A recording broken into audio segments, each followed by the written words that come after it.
There is something happening in your home right now that you were never taught to recognize. Not because it isn't real, not because God is distant or silent, but because somewhere along the way, the church gave you a theology of angels that was more Hollywood than Hebrew, more decoration than doctrine. And so when the real thing shows up, you miss it entirely. You miss it because you were trained to expect wings. You were trained to expect blinding light and a voice that sounds like an orchestra. You were trained to expect something so dramatic, so undeniably supernatural, that there would be zero room for doubt. And when ordinary life kept arriving instead of that cinematic moment, you quietly concluded that maybe God wasn't really present.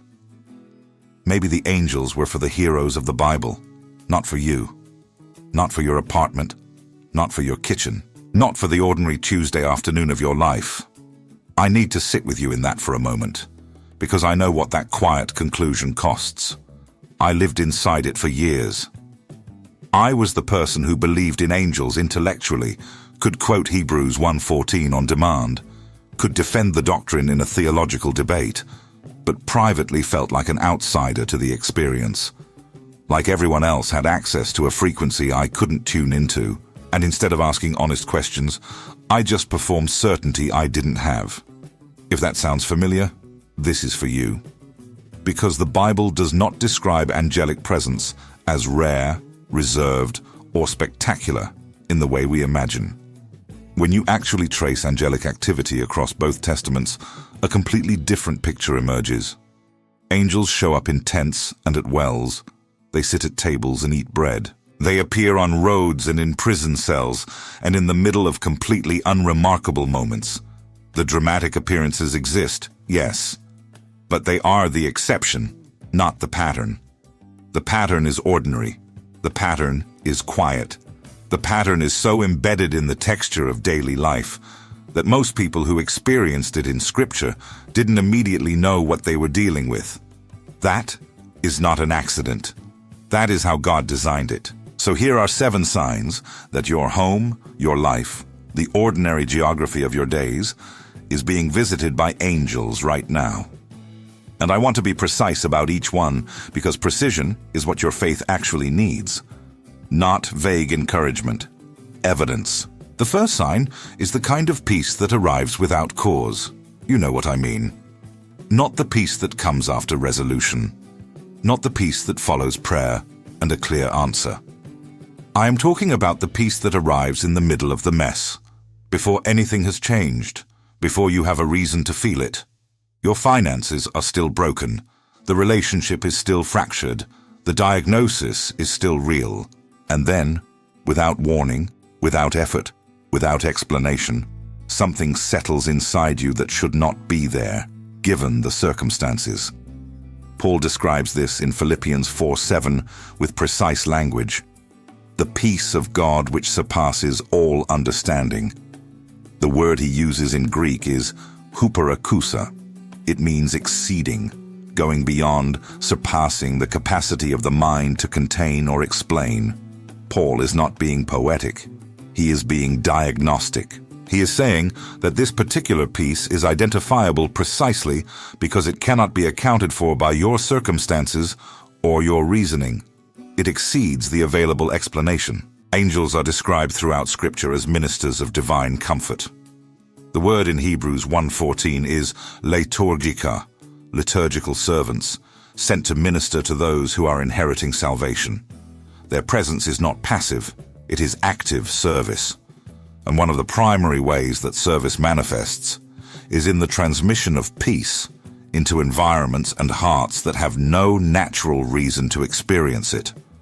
When you feel that, do not dismiss it as a mood shift or a hormonal change. Receive it as what it may be, angelic ministry doing its work inside your home. The second sign is waking in the night without cause, with unusual alertness. This one I want to handle carefully because I know how easy it is to spiritualize insomnia, and I am not trying to do that. But there is a specific quality to these awakenings that is worth paying attention to. It is not the groggy confusion of being pulled out of deep sleep by a noise. It is a sudden, sharp alertness, an awareness, almost as if something in the room shifted and your spirit registered it before your mind did. In 1 Kings 19, Elijah is under a broom tree wanting to die. He is spiritually depleted, emotionally destroyed, running from Jezebel. He falls asleep. And in verse 5, an angel touches him and says, "Arise and eat." Not in a vision, not in a dream. A literal touch producing a literal awakening. The text makes the physical contact explicit, and the result is not terror. It is nourishment. The angel had prepared food and water, and the instruction was simply to get up and receive it. I want you to notice what the angel did not do. The angel did not deliver a theological lecture, did not give Elijah a 5-point plan for his spiritual recovery, did not rebuke him for wanting to die. The angelic ministry in that moment was presence, provision, and the simple instruction to arise and receive. If you are waking in the night with that quality of alertness, especially in seasons of exhaustion or spiritual depletion, do not immediately reach for your phone. Sit in the quiet. Pray. It may be that the reason for the awakening is the awakening itself. The third sign is an inexplicable sense of being protected.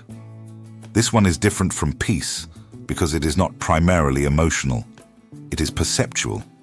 It is the sense that something is standing between you and something else. It is the near miss that was too precise to be luck.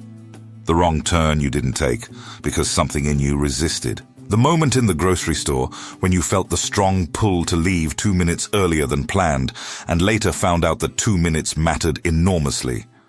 The car accident that should have been catastrophic and wasn't. Psalm 91 verses 11 and 12 is one of the most specific passages in the entire Old Testament regarding angelic assignment. For he shall give his angels charge over thee to keep thee in all thy ways. They shall bear thee up in their hands, lest thou dash thy foot against a stone. The word for charge here is tsava, meaning commanded, commissioned with explicit instruction. This is not vague divine oversight. This is assignment language. There is an angel who has been commissioned with instructions regarding your protection. Now here is what I want you to do with that information. I want you to stop calling those moments coincidences out of some misguided theological humility. That is not humility. That is the refusal to receive what the Scripture is clearly telling you. When Psalm 91 says, "They shall bear thee up in their hands," it is describing angelic intervention as concrete and physical. Hands, not metaphorical hands. The imagery is of something catching you. If you have been caught recently, name it correctly. Call it what the Bible calls it. The fourth sign is a stranger who said exactly the right thing at exactly the right time. I need you to think about this carefully, not casually. Think of a moment in your life when someone you had never met, someone with no knowledge of your situation, no context, no reason to know what you needed, said something to you that landed with a precision and a weight that couldn't be explained by accident. Maybe it was a sentence, maybe it was a question, maybe it was a look.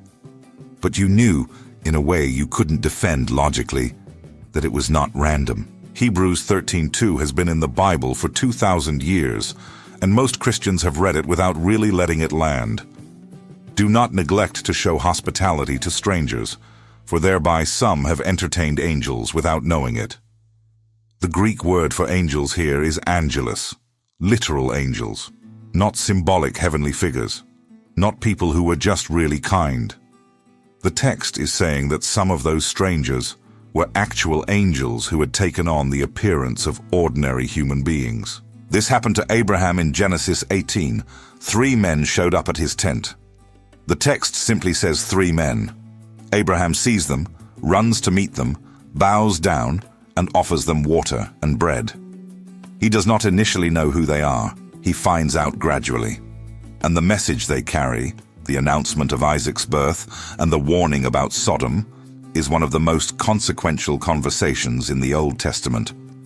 It began with hospitality extended to what appeared to be ordinary travelers. The question I want you to sit with is this: how many of those conversations in your life have you walked away from without fully receiving what was offered? How many times has a stranger said something that you dismissed as coincidence instead of receiving as appointment? The fifth sign is a sudden and intense prompting that cannot be traced to your own reasoning. This is different from intuition in a specific way. Intuition generally has a traceable logic. You can usually reconstruct why you felt what you felt. You saw a pattern. You read a cue. Something in your experience informed the feeling. The prompting I am describing has no traceable origin. It arrives fully formed. It is not a thought you thought. It is a thought that appeared. And it usually contains a specificity that your own mind would not have generated independently. In Acts 8, the angel of the Lord speaks to Philip with an instruction that makes no logistical sense. Arise and go toward the south, unto the way that goeth down from Jerusalem unto Gaza, which is desert. No explanation, no context, just a direction and a destination. Philip obeys, and waiting on that desert road is the Ethiopian eunuch, who happens to be reading Isaiah 53, who happens to be wrestling with a question that Philip is perfectly equipped to answer, and who happens to become one of the first recorded conversions in Africa. The angel gave Philip a prompting that looked irrational. Philip followed it, and the result was a conversion whose ripple effects are still being felt 2,000 years later. I want to ask you directly, have you been ignoring a prompting because it doesn't make logistical sense? Have you been requiring your angels to explain themselves before you will act? Because that is not how this works. The prompting comes first. The explanation sometimes comes only in retrospect. The sixth sign is an unusual encounter with light that cannot be explained by your physical environment. I want to be careful here because I am not describing the dramatic, blinding light of Saul on the road to Damascus. That is a different category of encounter. I am describing something subtler. A quality of light in a room that doesn't match the available sources. A warmth that has a luminous quality to it. A brightness at the edge of your perception that doesn't persist when you look directly at it. Ezekiel's descriptions of angelic beings in chapters 1 and 10 are among the most extraordinary accounts of appearance in the entire Bible. He describes brightness, fire, light moving within the figures, radiance going outward. Daniel in chapter 10 describes the angel he encounters as having a face like lightning, and eyes like lamps of fire, and arms and legs like polished bronze. The angelic form in Scripture carries light as an intrinsic quality, not as a costume, as an attribute. Now, I am not saying that every unexplained brightness you notice is an angel. I am saying do not dismiss it reflexively. Do not rush to find the rational explanation before you have even sat with the possibility. Because if angels genuinely carry light as part of their nature, and Scripture is clear that they do, then their presence in your home might occasionally produce effects in your physical environment that don't have a natural source. Pay attention. Record it. Pray over it. Give God the opportunity to speak to you through it rather than explaining it away before He can. The seventh sign is a dream that carried a weight and a clarity that ordinary dreams do not have. And this is the one I want to spend the most time on, because it is the one our culture has most thoroughly trained us to dismiss. We live in an era of neuroscience and sleep research and REM cycles, and all of that is genuinely valuable and genuinely true. But it has produced a generation of believers who pathologically spiritualize nothing and scientize everything, and the cost of that particular overcorrection is enormous. The Bible is not nervous about dreams. It is not ambivalent. It is specific and consistent across both testaments about the use of dreams as a primary channel of divine and angelic communication. In Genesis 28, Jacob falls asleep on a stone in the open field and sees angels ascending and descending on a ladder between earth and heaven. He wakes up and says something that has echoed through the centuries. "Surely the Lord is in this place," and I did not know it. The location was unremarkable. A field, a stone, an ordinary night. But something about the dream opened his perception to a reality that had been present all along, and that he had not been equipped to see while he was awake. In Matthew 2, an angel appears to Joseph in a dream with information that is not advisory, but urgent and specific. "Arise, take the young child and his mother, flee to Egypt." The instruction was about timing. It was about a specific threat. It was about a window of safety that required immediate action. Joseph woke up and obeyed. And because of that dream, Jesus survived Herod's slaughter of the innocents. There is a specific quality to angelic dreams that distinguishes them from ordinary dreaming. And I suspect you know this quality because you have experienced it. They leave residue. They are sharp hours after waking. The emotional register is distinct, not the frenetic emotional chaos of stress dreams or wish fulfillment dreams, but something cleaner. Something that feels more like receiving than like projecting. And sometimes they carry information or instruction that your waking mind would not have generated, because it requires a perspective your waking mind does not have. If you have had a dream like that recently and dismissed it, I want to gently challenge you. Write it down, pray over it, bring it to God and ask Him directly. Was that from you? Because a God who spoke to Abraham and Jacob and Joseph and Daniel through dreams has not changed His methods. He is the same yesterday and today and forever. And one of His forever methods is speaking to His people, while the noise of the day finally goes quiet enough for them to hear. Here is what I want you to understand about all 7 of these signs. They share a common characteristic. They are all ordinary. They are all things that happen in the middle of regular life, in homes that look exactly like yours, in circumstances that carry no obvious supernatural markers. And that is not a bug. That is the architecture of divine presence. God has never required dramatic stage settings. He has never needed your environment to be impressive before He enters it. He spoke to Moses in the middle of a workday through a bush that was burning but not consumed. He spoke to Samuel in the night through a voice that sounded so ordinary the boy thought it was his mentor calling him. He showed up to the disciples through a door that was locked and appeared in the middle of a room without anyone hearing a door open. The pattern is not drama. The pattern is presence embedded in the ordinary. And the invitation is always the same. Pay attention. Learn to recognize what you are already living inside. I also want to confront something directly before this ends, because I think it needs confronting. Some of you are going to watch this and think, this sounds like wishful thinking. This sounds like the kind of content that makes people feel good, but doesn't really engage with the hard theological questions. And I understand that concern, because I have been the person who leveled it.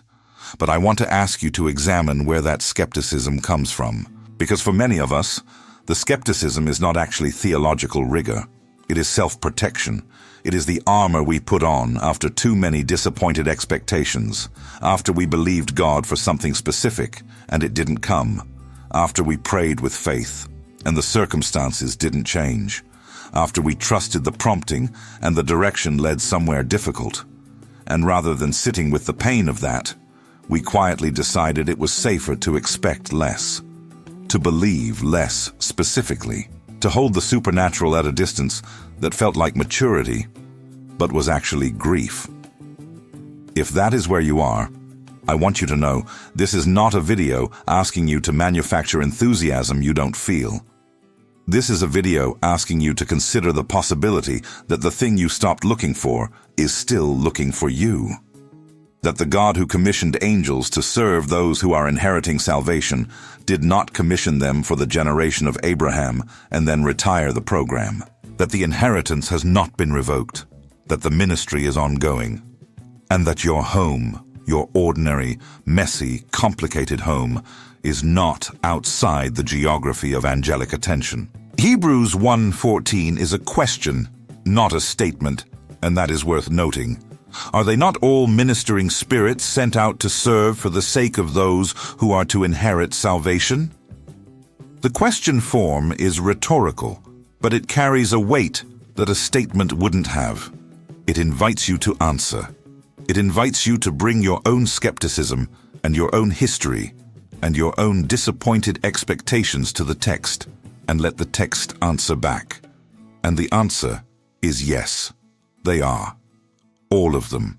Sent. For you. I want to close by saying something personal. There was a season in my life when I would have argued against everything I just told you.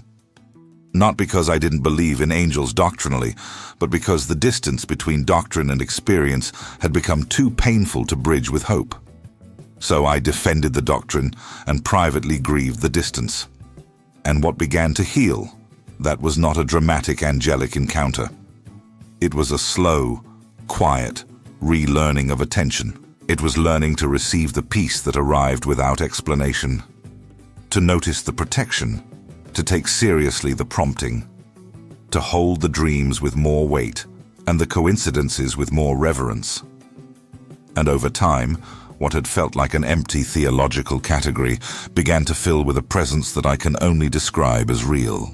I do not know exactly where you are right now, but if you have made it to the end of this video, I suspect something in this found you. And I want to ask you to do one thing before the day ends. Pick one of these 7 signs that you have experienced recently, and instead of explaining it away, receive it. Say out loud, or just in the quiet of your own heart, that was not nothing. God was present in that. And let that small act of recognition be the beginning of a retraining of your attention toward the invisible world that is more real and more active around you than you have been allowing yourself to believe. If this reached something in you, I want to know where you're watching from. Drop your city or your country in the comments. Not for statistics, because I genuinely want to see how far this conversation is traveling and how many places God is using it to speak to someone who needed it. If someone in your life is in a season where they have stopped expecting the supernatural, where the distance between doctrine and experience has become discouraging, share this with them specifically. The person who is exhausted, the person who prays but isn't sure anyone is listening anymore, the person who needs the reminder that the invisible world has not gone quiet, it is only waiting to be noticed. That person needs this more than encouragement. They need evidence. And if this is the kind of depth you want to keep going back to, if you want to keep building a faith that is grounded in what the Bible actually says, rather than what religious culture taught you to expect, then stay close, because there is so much more to explore together. Heaven is not distant, angels are not retired, and you are not walking through this life without escort.